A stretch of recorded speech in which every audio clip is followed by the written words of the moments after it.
Hello, everyone, and thank you so much for joining us today. My name is Erin Schwartz, and I'm the B2B Marketing Manager here at iHire. I would like to welcome you all to our webinar presented in partnership with PeopleWorks, Hiring in a COVID-19 World. In a moment, I'm going to turn it over to our host, Lisa Schuster.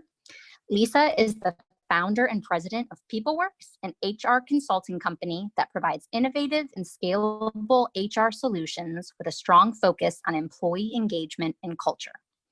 To give you a bit more background on Lisa, she has more than 20 years of experience serving as an HR leader at a variety of different companies, including those in technology, business service, finance, healthcare, e-commerce, nonprofit, and government, and a senior professional resources. She holds a BS in education from Towson University, an MS in human resources, and an MBA, both from the University of Maryland. At the end of our presentation, we'll have a live Q&A.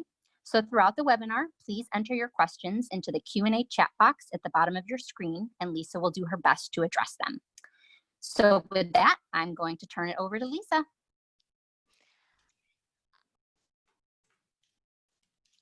Hi, everyone. It's nice to be back again. This is the third webinar in our COVID series. And today we're going to be talking about hiring in a COVID world. Many businesses are dealing with downsizing, and they might not be thinking about ramping up right now, but others are hiring. And even for those that aren't, I'd like to lead with an optimistic view, which is that there will be vaccine and this is going to end. And so businesses should prepare for how they can ramp back up and also do so in a safe manner. So today we're going to talk about evaluating and adjusting your recruiting strategy, virtual onboarding, and virtual interviewing. So let's get into your recruiting strategy. In our last webinar, we discussed the fact that we're living and working in a new normal. And so that means recruiting will also have to adapt.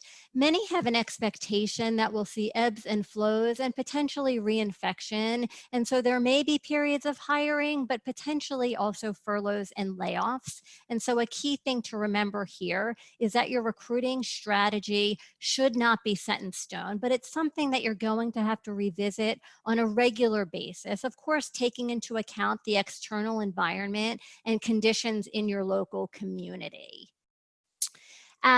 So first of all, as with any time you're looking at workforce planning, you need to evaluate your needs. Right now, perhaps you're having a hiring for a freeze because revenue is down, or perhaps you're reopening and this necessitates additional positions. Perhaps your business is one in which the pandemic created additional needs. So for example, there were a lot of pet adoptions during the pandemic, and so it wouldn't surprise me if veterinary offices are hiring additional staff. Perhaps you want to hire a safety manager to aid in supporting return to work measures. So it's important to always take a fresh look at your needs. Needs change, and so by evaluating your strategy, you're going to deploy your resources in the most effective way possible. So take a fresh look at your workload, the skills of current staff, and revisit or create new job descriptions. You also need to consider if your geo strategy, your current one, is one that you're willing to change, especially if your employees are currently only in certain geographic areas. Now that many companies and employees have demonstrated that they can work remotely, that's a hard genie to put back in the bottle. And it's quite possible that we'll start to see more distributed workforces. So you need to decide if this job can be done remotely on a permanent basis. And doing so will certainly provide you a much greater pool of candidates and access to talent. Next, we want to write an effective job ad. And I can't tell you how many times, in fact, it's the norm, where I see a job ad that isn't a job ad, but it's simply a regurgitation of a job description. But your job description isn't a job ad. It's a technical document that should be used for internal purposes, where a job ad is a marketing piece that needs to capture the reader's attention and entice them to apply to your job. job. And so in your job ad, you want to be clear about the job duties and expectations and requirements, but you want to do so in a compelling way without exaggerating. Now, in a COVID world, a lot of things have changed. And so let candidates know if they'll be working remotely and for how long, or if this plans on being a 100% virtual gig, regardless of COVID. When you anticipate being back in the office, if travel is required. Right now, it's mostly essential travel for most businesses, and what you're going to be doing to keep your employees safe. And we addressed all of these items in our last webinar. And so if you missed it, feel free to reach out to iHire and they'd be happy to send you the recording. You also want to let candidates know that interviews will be done virtually to protect everybody's health. Next, you need to decide, where are you going to advertise the job? So you have your online job boards, so your general boards like Indeed and Career Builder, and then you have your industry specific sites such as iHireAccounting.com. Associations are a good place to post, as is social media, to give your job additional visibility. And you also don't want to forget about referrals. So these remain the most efficient, effective, and least costly way to attract hires. But the key to this is creating a culture in which your employees want to refer their friends and their colleagues. But you also need to be mindful that referrals will generally look like your existing demographics. And so if lack of diversity is a concern, referrals will not help that. And we're going to talk a bit more about diversity in just a few minutes. You also don't want to forget about employment branding and ensure that your career page is welcoming and provides visibility into your culture. So virtual career fairs have become more popular over the years, and they'll likely gain prominence in a COVID world. So these online events, and events in quotes, take place at certain times in which employers and job seekers meet in a virtual environment. So they use chat rooms and teleconferencing, webcasts and webinars, or email to exchange information about your job openings. One of the most popular platforms is Brazen, but there are several others, and I expect that more will pop up due to need. And then you want to remember that ways that you used to recruit, like putting a sign in the window, unless you're a grocery store, or asking individuals to apply within, those methods may no longer work in a COVID world. So flexibility is always important, but perhaps even more so now. And offering flexibility as it pertains to remote work will offer you long-term benefits that will last well after this pandemic is over. And so being flexible will help diversify your teams. And this will help keep parents and especially women in the workplace and in leadership roles. And this is more important than ever. And unfortunately, we know that the pandemic will have a more negative impact on women's careers. And this isn't a surprise, given that household and childcare responsibilities fall more on women than they do men. And with schools, daycares, and camps being closed, women will largely bear the brunt of these additional responsibilities. And so it is very possible and even likely that companies' new realities include fewer women. And then, of course, you want to consider racial diversity, and never has this been more at the forefront. Now, this is a much bigger topic than we'll be able to address right here, but it's a really important one. And you should think about all of the processes in your company to ultimately create a more equal, diverse, and successful business. Research from the Great Place to Work Institute demonstrates that publicly traded companies with inclusive workplaces thrived before, during, and after the Great Recession, meaning when people of color and women actively participate in the labor force, the economy thrives. So retaining a diverse employee population is extremely important for success, and it's the right thing to do. So this pandemic will give businesses an opportunity to redesign company practices to be more inclusive. And that starts with hiring more people of color and women. And then once hired, it's important that you look at every aspect of your company to ensure the needs of different kinds of employees are accounted for, and that each person has access to the same opportunities. So if your recruiting policy or a recent workforce downsizing led to a race or gender imbalance at work, consider your recruiting practices, your interview processes, candidate selection practices, flexibility practices, and seek out new approaches if existing ones have led to imbalance. So you want to communicate with your applicants and candidates using a variety of media. Many ATSs, and that's applicant tracking systems, can help you with communications, and they provide all sorts of templates, and they use text and email. Text has really increased greatly in popularity, no doubt to the millennials and Generation Z, right? Because everyone has a phone and it's always on them. And so you might find greater responsiveness than with email.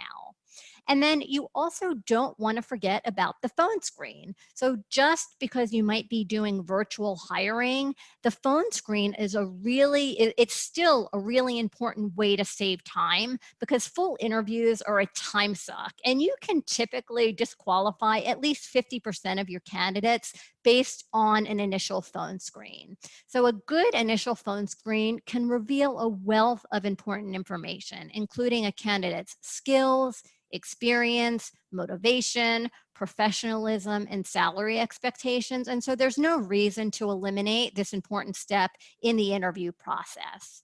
And then finally, don't forget about the candidate experience. So things in many industries have shifted, and you might find skilled candidates more available in the past and perhaps much greater ease in recruiting. But the market is cyclical, and candidates remember the way that they were treated during the recruitment process. So please keep this in mind.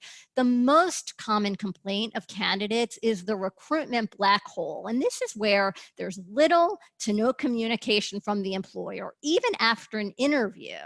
And so please do what you can not to contribute to this perception, which is a reality in many companies. So communication is key here. So when face-to-face meetings aren't possible, you should actually increase the frequency of your outreach. And you can do that via email messages, phone calls, and text.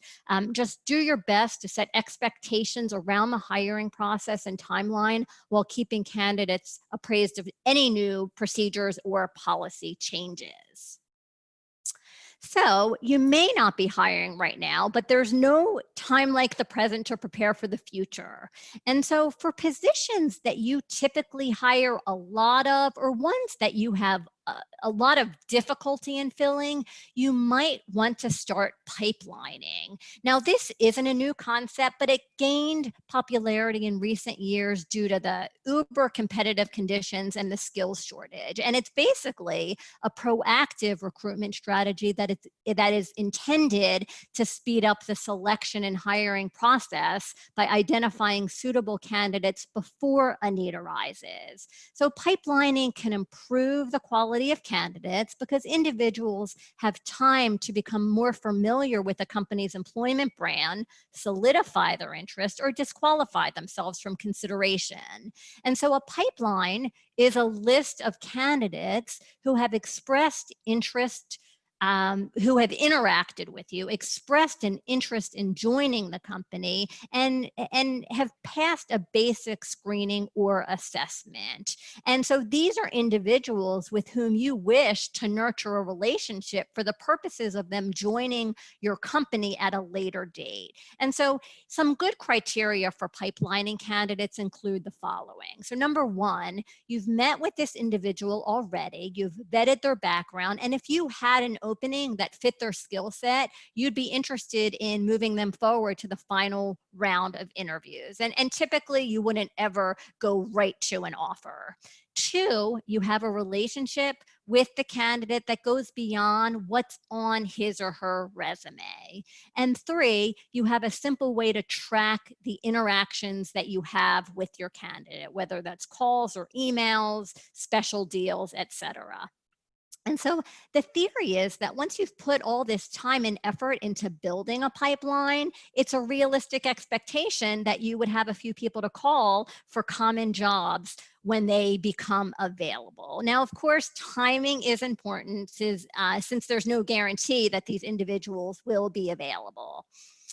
To begin pipelining for a specific role, simply start by tracking your strong candidates. So finalists not hired. So these are your silver medalists, employee referrals, sourced candidates, and individuals met through networking.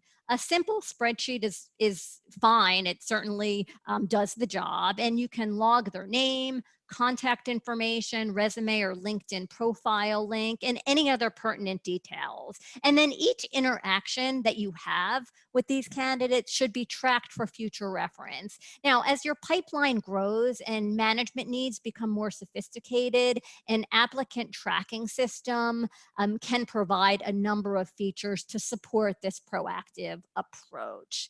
And it's important that pipeline candidates, and especially your top tier candidates, it's important that you keep them warm through regular contact. So send them job postings, company news, blogs, personalized email, do some personalized outreach to them, notify them of recruiting events, send them newsletters, offer them product discounts. Any type of communication will help with engagement and help with their continued interest in your company. And then finally, please remember that recruiting is marketing, and it's not marketing of your product, but it's marketing of your employment brand. And so you may want to consider getting your marketing team involved in these efforts. So embracing virtual interviewing. So virtual interviewing, it's something that perhaps you've used for an out-of-town candidate, but many hiring managers don't have any experience with video interviewing, and it really is quite different from an in-person interview. So first of all, that personal interaction, even the small talk at the beginning of an interview, it's valuable because it's a non-threatening way of getting the candidate talking so that they're more responsive when you get to the heart of the interview. And so if these candidates aren't coming into the office, you're not going to be able to ask the typical questions like, did you have any trouble finding us? Or how was the commute? So you need to make sure that you're able to build in some sort of other icebreaker type of type of questions or discussion. But be careful not to ask any questions that might elicit responses that include protected information. And so an example of that might be, so how's it been going at home with COVID? Do you have kids, and have you had to help them with distance learning, right? So that would be protected information, family status. You will also find with virtual interviews that the energy is different. And for those of us whose superpower is reading a room and tuning in to what others are thinking and feeling, and that's one of my superpowers, you'll find that you won't be able to do this with video interviewing. Now, that being said, it's perhaps not a bad thing, since that intuition, that empathy, it doesn't predict a candidate's ability to do a job. Now, you may have technical issues, whether it's freeze ups or lags or unstable internet connections, and distractions are also likely on both sides, yours and the candidates. So, you, of course, want to be as professional as you would in any setting, but also be forgiving of your candidates if life interrupts the interview. And compassion and thoughtfulness are extra important right now with life in general. So if there are kids around or noise in the background or the dog barks or the phone rings, candidates shouldn't be penalized for that. Life is sometimes hard to contain, particularly when spouses and partners may be working from home and children may have had school or camp counts canceled. So these distractions can take your focus away from the issue at hand. And that is solely to determine, does this person have the skills, experience, and competencies to successfully do this job and this in this company?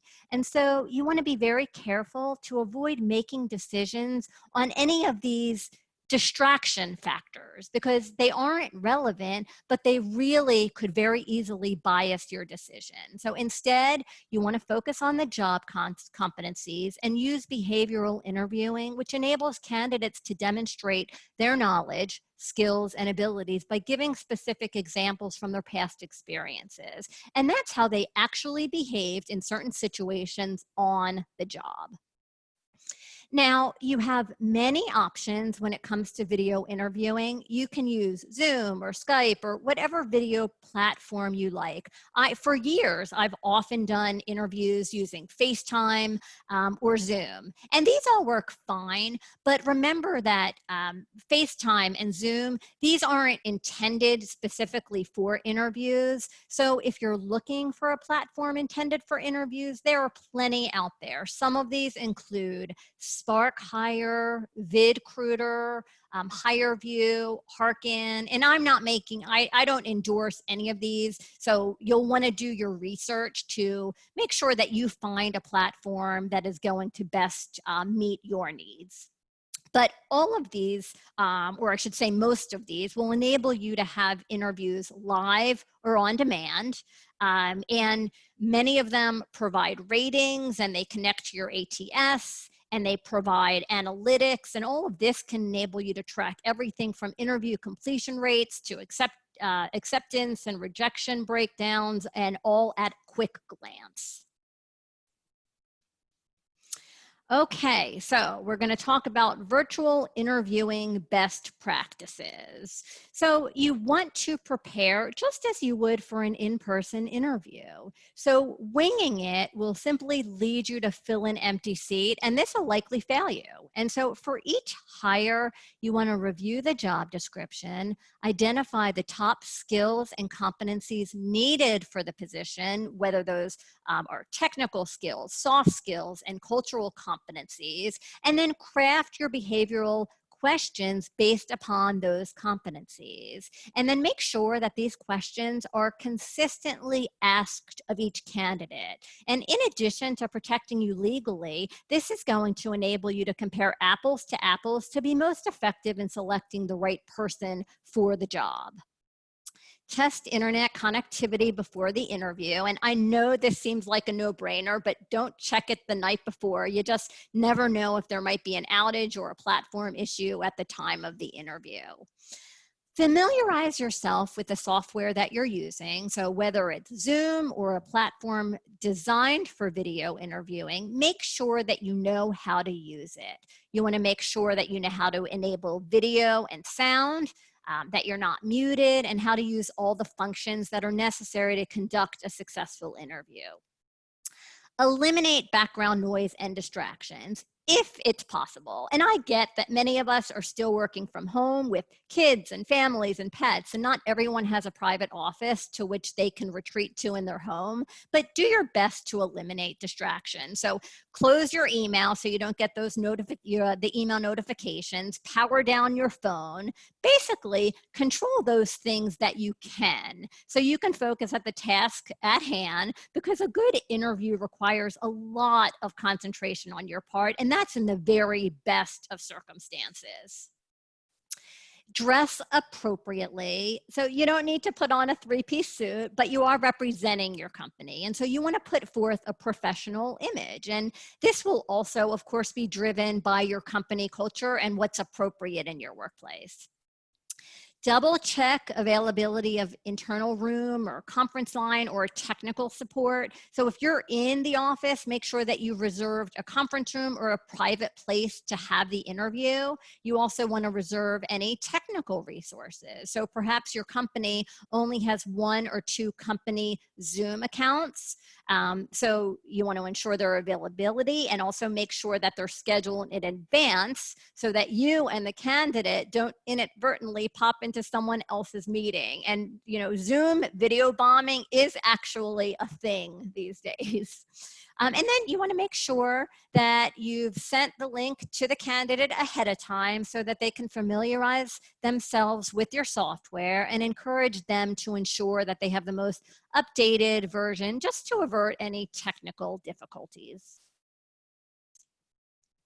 So the tips on this next slide pertain primarily for those conducting panel interviews. Now, I recognize that this makes virtual interviewing even more challenging, but panel interview can result in better hires, and it can make sense to use a panel interview when a candidate needs to interview with a team, or if the candidate might be a shared resource or work between many departments. As an alternative, you can certainly conduct individual interviews with various people on your team. But some of the advantages of panel interviewing are that it saves the candidates time. All interviewers hear the same information, and it's easier to get feedback from all the panelists at once. And it's also a really good way to get your less experienced staff involved in the interviewing process. Now, a panel should typically be 3 to 5 people. Any more than that can be a little bit overwhelming for the candidate. And so, of course, you want to ensure that all panelists have the meeting on their calendar and the correct dial-in information or URL. And then you want to brief the panel before you start the interview process so all your panelists know what's expected of them. And so provide them with a copy of the job description so they know what skill set you're seeking, and also make sure that they have a copy of the questions and the topics that you'll be discussing. Explain process, roles, and responsibilities. You might want to consider assigning certain competencies to each panelist, and then also let them know what kind of follow-up will occur after the interview. If you're rating the candidate, explain in advance the rating scale that you'll be using. Now, remember that interviewing is not a one-way street. So candidates have a decision to make as much as you do. And this is where your pitch is important. And so you want to speak to why your company may be the place for them. And if you can address things that speak to a candidate's heart, that will bode really well for you. So how will this position challenge them? How will it enhance their learning and their growth? How does this position contribute to the mission and the vision of your organization? And, you know, a fully stocked kitchen and a strong benefits package, it's great. And it should absolutely be communicated, although I don't know how much use that kitchen will get right now. But really, you want to communicate what is unique about this job and your culture. Also, right now, in the middle of a recession, it's a good time to talk about your company's longevity and agility.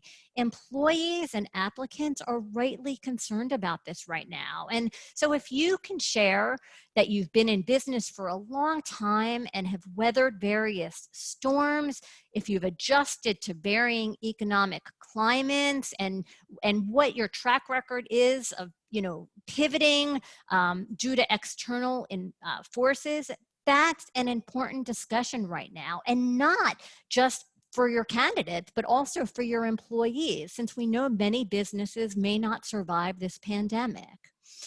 So to get a little extra support in painting your company's culture, consider if there are any visual materials that you can share with candidates during or after the interview. So share with candidates if you have a library of employee testimonials or social media posts that capture meaningful moments in the day-to-day life of your work environment and with your employees. And then finally, gather feedback promptly after the interview. Of course, after the candidate has departed the meeting. And my best piece of advice is the same as it is for in-person panel interviews. Have all panelists immediately write down what they thought about the candidate, and then take turns sharing what they wrote down. And this will ensure that your panelists aren't influenced by others' thoughts. So, are there any additional concerns with video interviews that we don't have with face-to-face? And the answer is a resounding yes. So one important issue is how personally identifiable information, that's PII, will be stored and shared. So we typically think of PII as names, email addresses, and physical addresses, but it also extends to IP addresses and video footage, among other things. And data breaches have made candidates concerned about data privacy. So you need to be mindful of that as more PII is asked of candidates. They just might be more hesitant to participate in that step. As far as recording interviews, most employers are not currently doing so. And if you're not, there's probably not a good reason to start that practice now. But if you do, you may have to get consent from the interviewee. There are about a dozen states that require all parties to consent to a recording, and the law of where each person is physically located applies. And if you do record the interview, you need to follow some data retention regulations. And these recordings are part of the employment record. And like any other employment record, they need to be retained in accordance with the EEOC's Uniform Guidelines on Employee Selection Procedures, which say that you have to keep the recordings for at least 1 year. And there may be other federal and state laws that apply. So my practical advice to you is to talk to your video interview vendor and make sure that they are going to be retained for the required record retention period. So privacy and security concerns when using video services like Zoom, they've been widely reported since the pandemic began, and they should cause you to exercise caution. So any video system is susceptible to hackers if it's not properly configured. And so a password, definitely use one of those to ensure that only those invited can attend the interview. Another important consideration is that candidates may not have equal access to technology. So some may have a desktop or a laptop available for an interview, but others may need to use their mobile phones. Some may have access to high-speed internet connections, while others may not. And so, as we already mentioned, if you have a candidate with a rough, jagged image, don't let that spill over into your assessment of the candidate. It is not a predictor of successful job performance. Now, many video interview platforms use AI, and there are laws that are newly emerging around the use of technology for this practice. So Illinois, for instance, became the first state on January 1st, requiring employers to disclose to candidates if AI will be used in scoring video interviews, and offers applicants the opportunity to opt out from this type of scoring. And other states and jurisdictions are also considering similar laws. And people who are being judged by AI, they have a right to know that it's being used, and then also to know what the characteristics are. So the easiest way to tackle some of these privacy concerns is to train the hiring team on proper usage of virtual interviews and to give candidates a waiver with information about the process. And if you're working with a vendor, make sure that they take data privacy seriously. So inquire about their servers, their data protection and erasure protocols, and ability to include waivers for candidates. So taking data privacy seriously and being transparent with candidates, it will help lessen their concerns and also ensure that the hiring process can go safely during social distancing. Assessments. So assessments can be a really good way to predict job performance, and many companies incorporate these into their hiring process, and that doesn't change in a COVID world. So job knowledge tests, work sample tests, both of these correlate highly to successful performance on the job. And so, for example, if you're hiring for a digital marketing specialist, you might want to consider having your candidate write a blog that is search engine optimized, or have them write some social posts. If you're hiring for a data analyst who needs to be an expert in Excel, you might want to give them an Excel assessment. And many, and perhaps even most of these assessments can be easily taken independently at the candidate's convenience.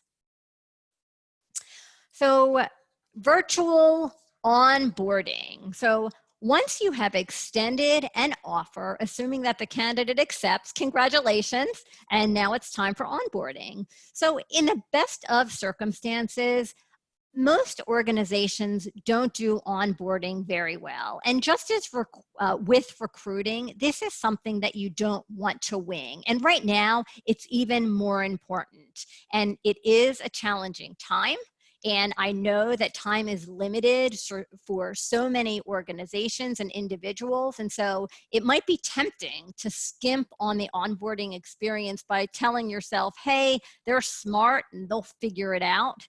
But investing time in your new employees is the best way to keep new employee turnover low and your return on investment high. So the first few months a new hire is on the job are some of the most crucial, because you're setting expectations and you're building their personal investment in your business. And if you overlook the onboarding experience, then your new employee could leave or flounder. And both of these are extremely detrimental when you're operating on slim margins, which is a reality for many businesses right now with the pandemic. So here are some good practices for onboarding in a COVID world. Create an employee playbook. So this starts with a simple overview of your business or organization, but then go beyond your mission and your vision and values and perks and policies to include things like, who are your customers and stakeholders? What does success look like for your organization? What is the culture? What are the norms here? Who are the team members? So I know that developing a playbook, it takes time up front, but it'll be a great ongoing resource once it's developed. And then if things go off track with an employee down the line, it's great for reference.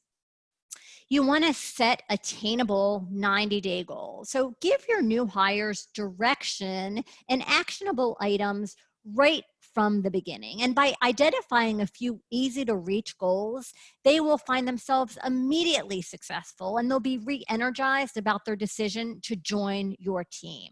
But make sure that you guide them with resources and you introduce them to other people who can help them along the way. A clearly laid out plan sets up a win-win for both you, your company, and the new employee. Set up one-on-one time to get and give feedback. So put aside just 30 minutes a week for at least the first 60, 90 days of a new hire's employment. And this will help them to feel connected and engaged. It keeps you in touch with their successes and aware of any potential challenges and frustration. And it will contribute to your new hire's success and their contributions to the company. Set up virtual customer stakeholder meet and greets for your new employees. So a quote that I really like goes something like this. So you can spend 100 hours in front of a whiteboard trying to figure out what your customer wants, or you can go and spend an hour with one and find out the truth. So providing your new hire with an opportunity to directly hear from a customer or stakeholder, it's a game changer in how they view the mission of your business. So giving them direct access to the people your business or organization is dedicated to can increase their engagement, and it shows them the impact of your company's work and the work that they'll be doing every day. And then you want to consider developing an FAQ list. So what are the 5 to 10 questions that every new employee always asks in the first 6 months? What are the frequently asked questions that your customers and stakeholders asks? So compile these FAQs with detailed answers and review them during the onboarding process. So this will save you time, and it empowers your employees to access the answers themselves without seeking out your guidance as often. So there are lots of logistical considerations with virtual onboarding. So we don't want to forget about the new hire paperwork. So your new hire is certainly going to want to be paid. And if your process isn't already an electronic one that can be done through your payroll system, now is obviously a really good time to look into that and consider setting that up. Now, of course, manual processes can still be used, but they are just a bit more laborious if your employees are working remotely. Also remember that I-9 rules have been relaxed, and so that you can review IDs and work authorization documents virtually at this point in time. However, once the national emergency has been declared ended, you'll only have 3 days to review those documents, so don't let that drop off your radar. Now, whatever your onboarding looks like, now is clearly a great time to ensure that it's easily accessible to your remote workers. So things like binders and packets and onboarding presentations that you used to physically distribute, certainly they can be mailed, but perhaps they can be placed on an intranet or kept in a place on your network that your new hire can easily access. You know, efficiency is just good for everybody. Set up a buddy system. So many organizations do this routinely, but if you don't, now's a good time to start. So without the ability to simply ask a question to the employee that's sitting in the next cubicle, adapting to a new job is going to be much more challenging. And so a buddy or a mentor will provide the new hire with someone that they can reach out to with these everyday questions, because new hires aren't going to want to bother you with basic but necessary questions about how things work at your organization. And then whatever training is provided for your new hire's position, get it on the calendar and ensure that your new hire has all the necessary materials. Now, if there is special or proprietary software that the employee will use on the job, send them links to tutorials, and then hold virtual team meet and greets. This is a great way for your new team to understand various functions within your organization and who does what and how they do it. And then finally, be mindful that remote onboarding may take a bit longer and perhaps a lot longer in a COVID world. Without that ability for immediate feedback and response to questions, the employee is likely not going to be as productive as if they were in the office with everybody else. So communication is always key with new employees.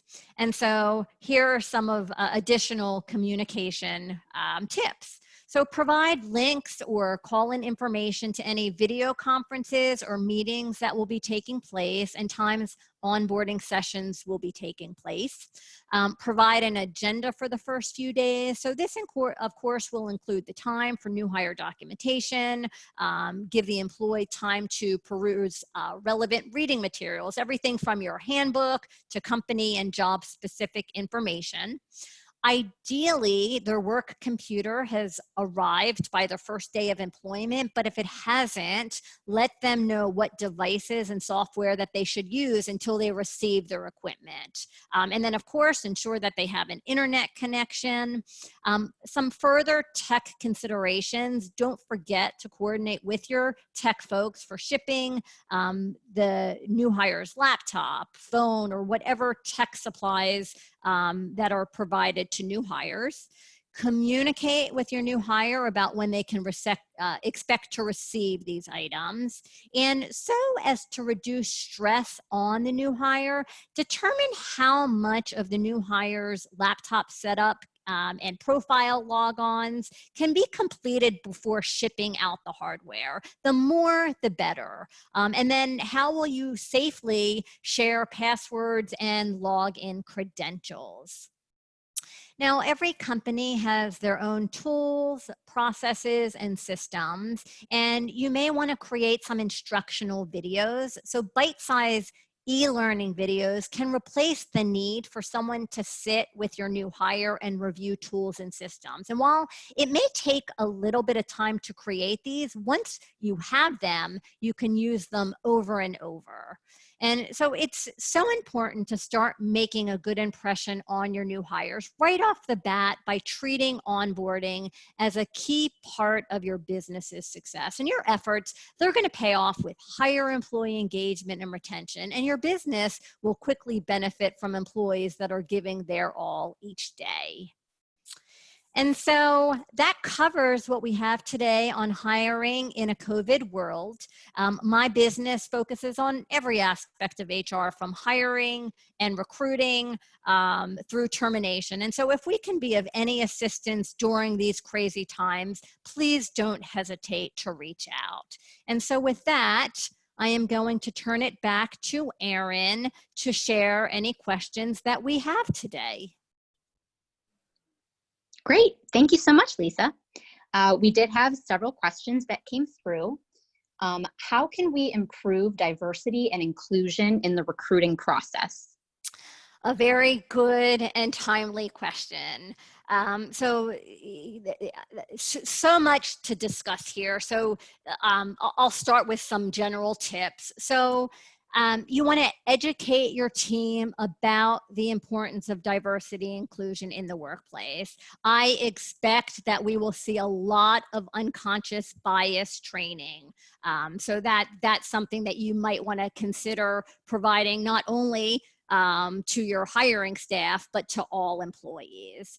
You want to make sure that you are recruiting candidates from multiple sources. And if you're not doing so right now, consider for your entry-level individuals reaching out to historically Black colleges.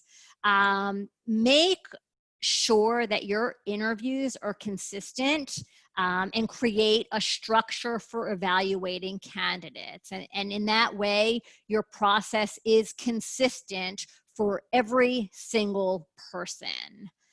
You also want to focus on competencies and not as much credentials. And so, for example, I often see job descriptions that include a requirement for a college degree. And so I think it's really important to ask yourself, why is this credential necessary? Can this job be done without a college degree? And so by eliminating some of these credentials, which may not be predictive of job performance, you're going to open up your candidate pool. And that pool will include more people of color. Consider removing the name, education, and company name or college names from the resumes of your candidates. And this is something that I expect we'll see a lot of job boards doing, just as far as product offerings. And there's unconscious bias can slip into this process. And so by removing those items, that provides a more fair assessment. Involve multiple people in the interview process. We talked about the value of panel interviews, so that can also increase diversity. You check your job descriptions for biased language. And then there are a lot of really great resources. Check out sherm.org. They have a very large library of D&I resources, some articles, Q&As, toolkits. Diversity Inc. is another great resource for recruiting tips. LinkedIn Talent Blog, they have a ton of articles on diversity. Great. We've got another question from a listener in the culinary industry who uses bench assessments for chefs, which need to be done on site to evaluate how they handle volume and pace. Lisa, do you have any suggestions that could show how someone could handle large work volume in a kitchen? Handle an assessment to handle large work volume in a kitchen. So work sample testing is a type of assessment. And so I guess I'm unclear if we're looking for an alternative to a work sample, to that work sample test, because it's a COVID world. So Erin, I'm going to ask you to connect me with the individual who asked this question, so that I can get a little bit more detail on that, if that would be okay. Will do. Another question that came in. If an employee doesn't show up for their first virtual day, should I handle that any differently than in person? So, if someone doesn't show up, typically I would reach out to that candidate to understand what happened. This whole concept of ghosting has really shown up a lot in the last few years, during the hottest job market that we've seen in decades. So the question doesn't surprise me, and no, I would treat it the very same way. Got it. Do you have any recommendation assessments for an HR manager position? So this is going to be dependent upon the competencies that you're looking for. There are so many different so many disciplines within human resources. And so, we have everything from recruitment and hiring to performance and compliance and compensation and training. This is going to be largely dependent upon the focus of the job. If there's a lot of training involved, I think it would be great to have that person have them do a little bit of virtual training for you. If it's if the position is focused highly on compliance, I'm sure that there are some HR compliance assessments. Let me think of some other examples. If it's heavily performance-based, you might consider giving them some sort of performance-based scenario and see how they would handle it. This will largely fall on, what are the expectations of this position? What are the job duties? What are the competencies required? Great, thanks, Lisa. So that's about all the time that we have for today. Thank you again, everyone, so much for joining us for today's webinar. Keep an eye out for follow-up communications from our team, including a link to an on-demand recording of the webinar. And again, if you have any questions, feel free to reply to that email or reach out to us at iHire directly. Thanks again, everyone, and have a great day.